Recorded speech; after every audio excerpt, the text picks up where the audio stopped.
Hello welcome to channel षष्ठ श्रेणी साहित्य बहिर थिबा द्वितीय पद्य प्रभात अवकाशर प्रश्नोत्तर करवा मुझे बुझे देछि जो मैंने से वीडियो देखी ना मु डिस्क्रिप्शन लिंक दे देछि वीडियो देखिदब। अभ्यास देख एक नंबर क कौन देछि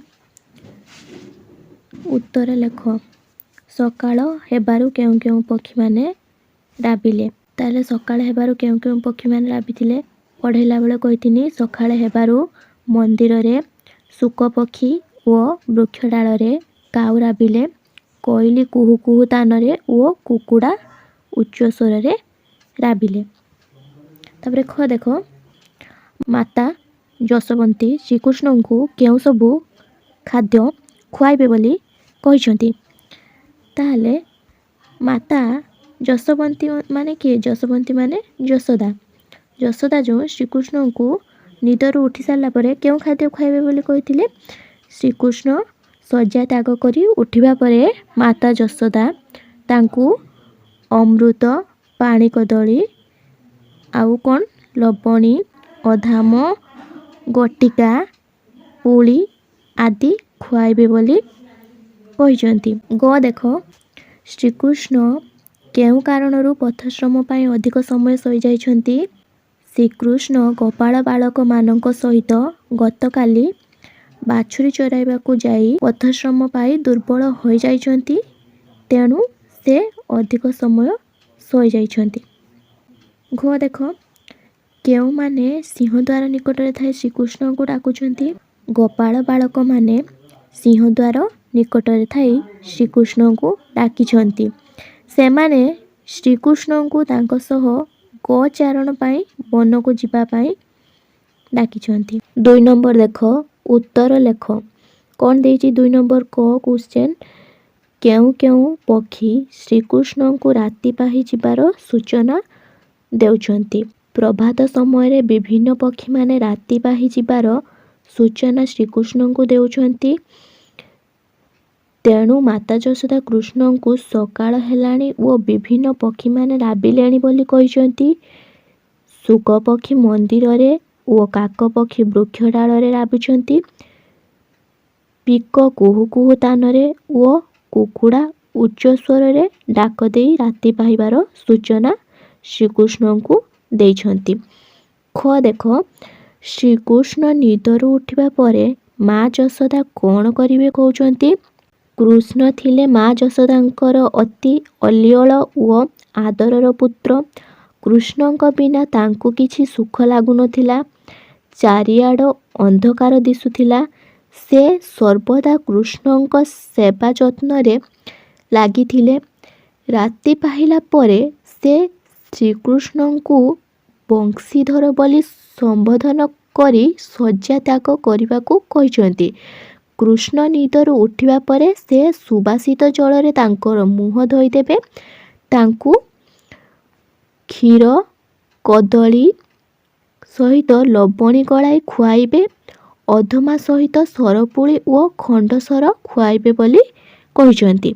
तापरे ग देख कौन देछि 2 नंबर ग क्वेश्चन श्रीकृष्ण काहेकि एते बेले पर्यंत सहिछंती बोली माता यशोदा भाबुछंती यशोदांक हृदय रे श्रीकृष्णଙ୍କ पाई अमाप स्नेह श्रद्धा पूरी रहितिला से सर्वदा कृष्णଙ୍କ कथा ही चिंता करुथिले अलियोल पुत्र कृष्ण को दंडे न देखिले से पागली प्राय हेउथिले श्रीकृष्ण शय्या त्याग करिबारे विलंब हेबारु तांको मन चिंताग्रस्त होइछि से भाबिचंती जे गतकाली श्रीकृष्ण गोचारण କରିବାକୁ ବନକୁ ଯାଇ ପଥଶ୍ରମ ପାଇଛନ୍ତି ତେଣୁ ତାଙ୍କର ବିଳମ୍ବ ଘଟୁଛି ତାଙ୍କ ଶରୀର ଦୁର୍ବଳ ହୋଇଯାଇଛି ଏହିଭଳି ଆଶଙ୍କାରେ ଜନନୀ ଯଶୋଦା ବ୍ୟସ୍ତ ହୋଇଛନ୍ତି। ବଡ଼ ବଡ଼ ଲାଗୁଛି କିନ୍ତୁ ବହୁତ ଛୋଟ ଛୋଟ आंसर देख श्रीकृष्ण कहीं एत बड़ पर्यंत सही बोली माता यशोदा कहते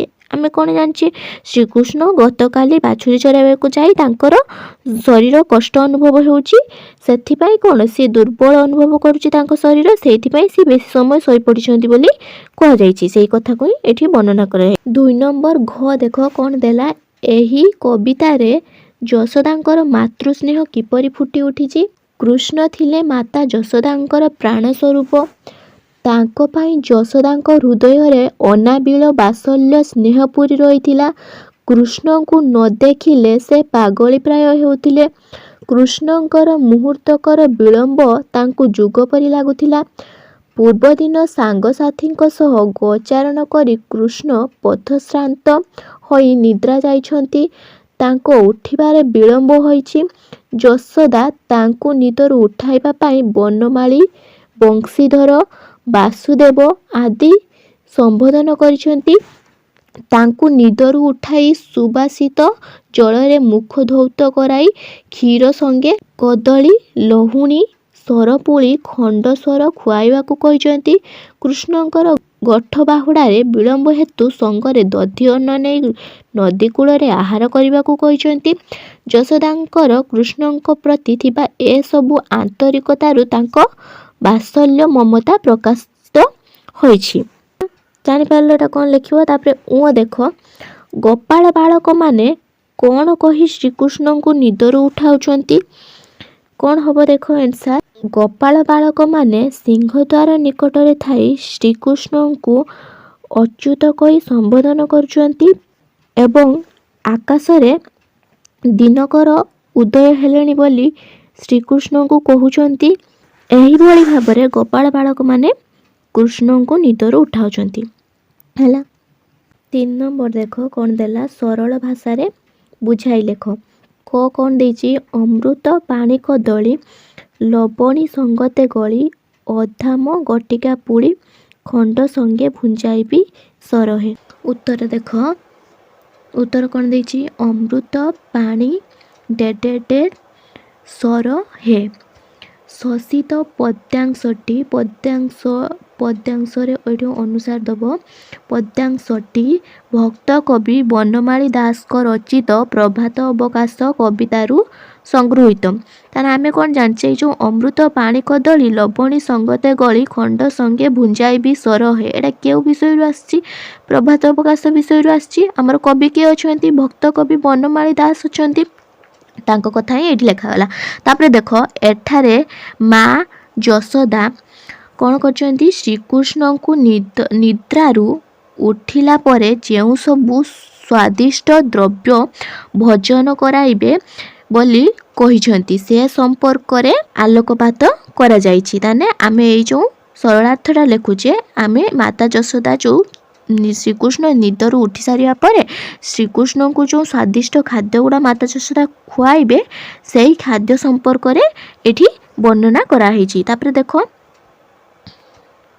ରାତି ପାହିଲାଣି ଅଥଚ ଶ୍ରୀକୃଷ୍ଣ ନିଦ୍ରା ତ୍ୟାଗ କରିନାହାନ୍ତି। ତେଣୁ ତାଙ୍କୁ ଜଣାଇ ଦେବା ପାଇଁ ମା କହୁଛନ୍ତି, ହେ ବଂଶୀଧର, ମନ୍ଦିରରେ ଶୁଆ, ଗଛରେ କାଉ, କୋଇଲି, କୁକୁଡ଼ାମାନେ ବାରମ୍ବାର ଡାକିଲେଣି। ତୁମେ ଶୀଘ୍ର ଉଠିଯାଅ। ଉଠିଲେ ଝରିରେ ରଖିଥିବା ସୁଗନ୍ଧଯୁକ୍ତ ଜଳରେ ତୁମର ମୁହଁ ଧୋଇଦେବି। ଏଇଟା ରଖିଥିବା ହେବ। ରଖିଥିବା ସୁଗନ୍ଧଯୁକ୍ତ ଜଳରେ ମୁହଁ ଧୋଇଦେବେ। ତାହେଲେ ମାତା ଯଶୋଦା କ'ଣ କହିଲେ? ରାତି ପାହିଗଲାଣି, ଶୀଘ୍ର ନିଦରୁ ଉଠି ପଡ଼। ଆଉ ମନ୍ଦିରରୁ ହେଲା ଶୁଆ, ଗଛରୁ କାଉ, କୋଇଲି, କୁକୁଡ଼ା ବାରମ୍ବାର ଡାକିଲେଣି ବୋଲି ମାତା ଯଶୋଦା ଶ୍ରୀକୃଷ୍ଣଙ୍କୁ କହି ନିଦରୁ ଉଠଉଛନ୍ତି। ଦେଖ, ତୁମେ ଶୀଘ୍ର ଉଠିଯାଅ। ଉଠିଲେ ଝରିରେ ରଖିଥିବା ସୁଗନ୍ଧଯୁକ୍ତ ଜଳରେ ତୁମର ମୁହଁ ଧୋଇଦେବି। ତାପରେ ତୁମ ପାଇଁ ଅମୃତ ତୁଲ୍ୟ ଯେଉଁ ସବୁ ଖାଦ୍ୟ ପଦାର୍ଥ ରଖିଛି ସେସବୁ ଖୁଆଇବି। କଦଳୀ, ଲହୁଣୀ, ପେଡ଼ା, ସରପୁଳି ସହିତ ଖଣ୍ଡ ଓ ସର ମଧ୍ୟ ଖୁଆଇବି। ଯେଉଁ ସବୁ ଖାଦ୍ୟ ଶ୍ରୀକୃଷ୍ଣଙ୍କର ଅତି ପ୍ରିୟ ଅଟେ ତାହାକୁ ଖୁଆଇବାରେ ଲୋଭ ମା ଯଶୋଦା ଖାଇଛନ୍ତି। ତାମାନେ କ'ଣ କୁହାଗଲା? ମାତା ଯଶୋଦା ଶ୍ରୀକୃଷ୍ଣଙ୍କୁ ଏଇସବୁ ଖାଦ୍ୟ ଶ୍ରୀକୃଷ୍ଣଙ୍କୁ ପସନ୍ଦ, ଖାଇବା ପାଇଁ ଭଲ ଲାଗେ, ସେଇଥିପାଇଁ ସେ ତାଙ୍କୁ ଲୋଭ ଦେଖାଇଛନ୍ତି ଯେମିତି ସେ ଶୀଘ୍ର ନିଦରୁ ଉଠି ପଡ଼ିବେ। ବାସ୍ତବରେ ମା ଯଶୋଦା ପୁତ୍ର ସ୍ନେହରେ ଆବଦ୍ଧ ହୋଇ ଯେଉଁପରି ସ୍ନେହପୂର୍ଣ୍ଣ ବାଣୀ ଉଚ୍ଚାରଣ କରିଛନ୍ତି ତାହା ଅନ୍ୟତ୍ର ବିରଳ। ଏତିକି ଯାଏଁ ହେଇଗଲା ତାର ଆନ୍ସାର। ତାପରେ ଦ୍ୱିତୀୟ ସରଳାର୍ଥ ଦେଖ 3 ନମ୍ବର ଖ କ'ଣ ଦେଲା ଦେଖ ବାଛୁରୀ ଚରାଇ ଯାଇ କାଲି ପଥ ଶ୍ରମ ପାଇ ଅଳସରେ ଅଛୁ ଶୋଇ ଅଶକତ ହୁଏ କି ଶରୀର ହେ। ଦେଖ ଏଇ ସରଳାର୍ଥଟା ଦେଖ ଏଇଟା ଅମୃତ ପାଣି କଦଳୀ ଲବଣୀ ସଙ୍ଗତେ ଗଳି ଖଣ୍ଡ ସଙ୍ଗେ ଭୁଞ୍ଜାଇବି ସରର ପୁରାଟା ଲେଖିନିଅ। ଯେମାନେ ଲେଖିନବ ମାନେ ସ୍କ୍ରିନଶଟ୍ ମାରିଦିଅ। ଏଟାର ଆନ୍ସାର ହେଇଗଲା। ତାପରେ ଦେଖ ଖଟା ଦେଖ ଖ ନମ୍ବର ଆନ୍ସାର 3 ନମ୍ବର ଖ ଏଇଟା ଦେଖ ବାଛୁରୀ ଚରାଇ ଯାଇ କାଲି ପଥ ଶ୍ରମ ପାଇ ଅଳସରେ ଅଛୁ ଶୋଇ ଅଶକତ ହୁଏ କି ଶରୀର। ଆନ୍ସାର ଦେଖ ଦେଖିବା ବାଛୁରୀ ଡେଡେ ଶରୀର ହେ ତାହେଲେ ଦେଖିଲ ଉଦ୍ରୁକ୍ତାଂଶଟି ଏଇଟା କ'ଣ ଉଦ୍ରୁକ୍ତାଂଶଟି ଉଦ୍ରୁକ୍ତାଂଶଟ ତ ଦ ତଳେ ରୁକାର ଉଦ୍ରୁକ୍ତାଂଶଟି ହେଲା। ଉଦ୍ରୁକ୍ତାଂଶଟି ଭକ୍ତ କବି ବନମାଳୀ ଦାସଙ୍କ ରଚିତ ପ୍ରଭାତ ଅବକାଶ କବିତାରୁ ସଂଗୃହୀତ। ଏଠାରେ ଶ୍ରୀକୃଷ୍ଣ ଉଠିବାରେ ବିଳମ୍ବର କାରଣ ସମ୍ପର୍କରେ ମା ଯଶୋଦା ମନରେ ଯେଉଁ ପ୍ରଶ୍ନବାଚୀ ସୃଷ୍ଟି ହୋଇଛି ତାହା ବର୍ଣ୍ଣିତ ହୋଇଛି। ତାହେଲେ ମାତା ଯଶୋଦାଙ୍କ ମନରେ ଶ୍ରୀକୃଷ୍ଣ ଡେରିରେ ଉଠିବାରେ ବିଳମ୍ବ ହେବାରୁ ଶ୍ରୀକୃଷ୍ଣ ନିଦରୁ ଉଠିବା ଡେରି ହେବାରୁ ତାଙ୍କ ମନରେ ଯାହା ପ୍ରଶ୍ନବାଚୀ ସୃଷ୍ଟି ହୋଇଛି ତାହା ଏଠାରେ କବି କିଏ ବନମାଳୀ ଦାସ ବର୍ଣ୍ଣନା କରିଛନ୍ତି। ତାପରେ ଦେଖ ଦିନେ ଶ୍ରୀକୃଷ୍ଣଙ୍କର ଉଠିବାରେ ବିଳମ୍ବ ହୋଇଛି। ମା ନିଜ ଆଦରର ପୁତ୍ର ଶ୍ରୀକୃଷ୍ଣଙ୍କୁ ଉଠାଇବା ପାଇଁ ଉଦ୍ୟମ କରୁଛନ୍ତି। ସେ କହିଛନ୍ତି ଯେ ପକ୍ଷୀମାନଙ୍କର କଳରବରେ ଚତୁର୍ଦିଗ ମୁଖରିତ ହେଲାଣି। ଏପର୍ଯ୍ୟନ୍ତ ଶ୍ରୀକୃଷ୍ଣ ଶଯ୍ୟା ତ୍ୟାଗ କରୁନାହିଁ। ତେଣୁ ମା ତାଙ୍କୁ ଲୋଭଗ୍ରସ୍ତ କରାଉଛନ୍ତି। ବିଭିନ୍ନ ପ୍ରକାରର ସ୍ୱାଦିଷ୍ଟ ଖାଦ୍ୟ ଖୁଆଇବାରେ ଲୋଭ ଦେଖାଉଛନ୍ତି। ଏପରିକି ଡେରି ହେଲେ ଗାଈମାନଙ୍କୁ ଗୋଠକୁ ନେଇଯିବାରେ ବିଳମ୍ବ ହେବ ବୋଲି ମଧ୍ୟ ସେ କହିଛନ୍ତି। ତଥାପି ମା'ର ମନ ବୁଝି ନାହିଁ। ତେଣୁ ସେ ଭାବୁଛନ୍ତି ଗତକାଲି ବାଛୁରୀ ଚରାଇବାକୁ ଯାଇ ପୁଅ ପଥଶ୍ରମ ଏଇଟା ହେବନି ପୁଅ ପଥଶ୍ରମ ହେତୁ ଖୁବ୍ ଦୁର୍ବଳ ହୋଇପଡ଼ିଛି। ତେଣୁ ଶରୀରରେ ଦୁର୍ବଳତା ହେତୁ ଅଳସୁଆ ହୋଇ ସେ ଶୋଇପଡ଼ିଛି। ସେଥିପାଇଁ ବୋଧହୁଏ ତାର ଉଠିବାରେ ବିଳମ୍ବ ହୋଇଛି ହେଲା। ବାସ୍ତବରେ ପୁତ୍ରବତ୍ସଳା ଜନନୀ ଯଶୋଦାଙ୍କର ଅନାବିଳ ପୁତ୍ର ସ୍ନେହର ପଟାନ୍ତର ନାହିଁ। ତାହେଲେ ଦେବ ସ୍କ୍ରିନଶଟ୍ ମାରିଦେବ ହେଲା। ତାପରେ 4 ନମ୍ବର ଦେଖ ମା ଯଶୋଦା ଶ୍ରୀକୃଷ୍ଣଙ୍କୁ ନିଦରୁ ଉଠିବା ପାଇଁ ବ୍ୟସ୍ତ ହୋଇ ପଡ଼ିଛନ୍ତି। ଯେଉଁ ପଦଟିରେ ଏହା ସୂଚନା ମିଳୁଛି ସେହି ପଦଟି ଲେଖ। କେ ପଦରେ ତାହେଲେ ମାତା ଯଶୋଦା ଶ୍ରୀକୃଷ୍ଣଙ୍କୁ ବିଚଳିତ ହେଇକି ଡାକୁଛନ୍ତି କେ ପଦରେ କୁହାଯାଇଛି। ଦ୍ୱିତୀୟ ପଦଟା ଯେଉଁ ଆମର ଥିଲା ଡାକେ ଯଶୋବନ୍ତୀ ଭାଳି ଉଠ ମୋର ବନମାଳୀ ଶ୍ରୀମୁଖ ଦେବୀ ପଖାଳି ଝରିରେ ରଖିଛି ବାସ ନିରହେ। ସେଇଟାରେ କ'ଣ କୁହାଯାଇଛି ଭାଳି ବୋଲି କୁହାଯାଇଛି ନା ଚିନ୍ତା ଯେଟା ବ୍ୟସ୍ତ ସେଇ ଧାଡ଼ିରେ ହିଁ ମାତା ଯଶୋଦା ଭାଳି ହେଇଛନ୍ତି ବୋଲି କୁହାଯାଇଛି ସେଇ ପଦରେ। ଏଇ ପଦଟାର ଶ୍ରୀକୃଷ୍ଣଙ୍କୁ କିଏ କେଉଁ ନାମ ଧରି ଡାକିଛନ୍ତି ସେଇ ନାମ ଗୁଡ଼ିକ ଲେଖ। ଶ୍ରୀକୃଷ୍ଣଙ୍କୁ ମାତା ଯଶୋଦା ବଂଶୀଧର ବନମାଳୀ ବାସୁଦେବ କହିକି ସମ୍ବୋଧନ କରୁଛନ୍ତି ଏବଂ ଗୋପସୂତମାନେ ଅଚ୍ୟୁତ ବୋଲି ନାମ ଧରିକି ଡାକୁଛନ୍ତି ଏବଂ କବି ବନମାଳୀ ଚକ୍ରଧର ବୋଲି ଶ୍ରୀକୃଷ୍ଣଙ୍କୁ ସମ୍ବୋଧନ କରୁଛନ୍ତି। 6 ନମ୍ବର ଦେଖ ବଂଶୀ ଧରନ୍ତି ଯେ ସେ ବଂଶୀଧର। ଏଇଭଳି ଆଉ କେତୋଟି ଶବ୍ଦ ଲେଖ। ଗଦା ଧରନ୍ତି ଯେ ସେ ଗଦାଧର। ଚକ୍ର ଧରନ୍ତି ଯେ ସେ ଚକ୍ରଧର। 7 ନମ୍ବର ଦେଖ କ'ଣ ଦେଇଛି ଅସଜଡ଼ା ପଦକୁ ସଜାଡ଼ି ଲେଖ। ତାହେଲେ କ'ଣ ଦେଲା ବାସୁଦେବ ଉଛୁର ଗଗଷ୍ଟେ ହେବ ରାମ ଉଠ। ତାହେଲେ ଏଇଟା କ'ଣ ହେବ ସଜେଇକି ଲେଖିଲେ ଉଠ ରାମ ବାସୁଦେବ ଗଗଷ୍ଟେ ଉଛୁର ହେବ। ତାପରେ ଖ ଦେଖ କ'ଣ ଦେଇଛି ଅସଜଡ଼ା ପଦ ଖ ଆହାର ନଦୀ କୂଳେ ଦଧି ସାଥେ ଅନ୍ନ ନେବ କରିବ ହେ। ତାହେଲେ କ'ଣ ହେବ? ଦଧି ଅନ୍ନ ସାଥେ ନେବ ନଦୀ କୂଳେ କରିବ ଆହାର ହେ। ହେଲା, ଏତିକି ଯାଏଁ କମ୍ପ୍ଲିଟ୍ ହେଇଗଲା। ଯାହାର ଯାହା ଡାଉଟ୍ ରହିଲା ମୋତେ କମେଣ୍ଟରେ ପଚାରିବ ହେଲା।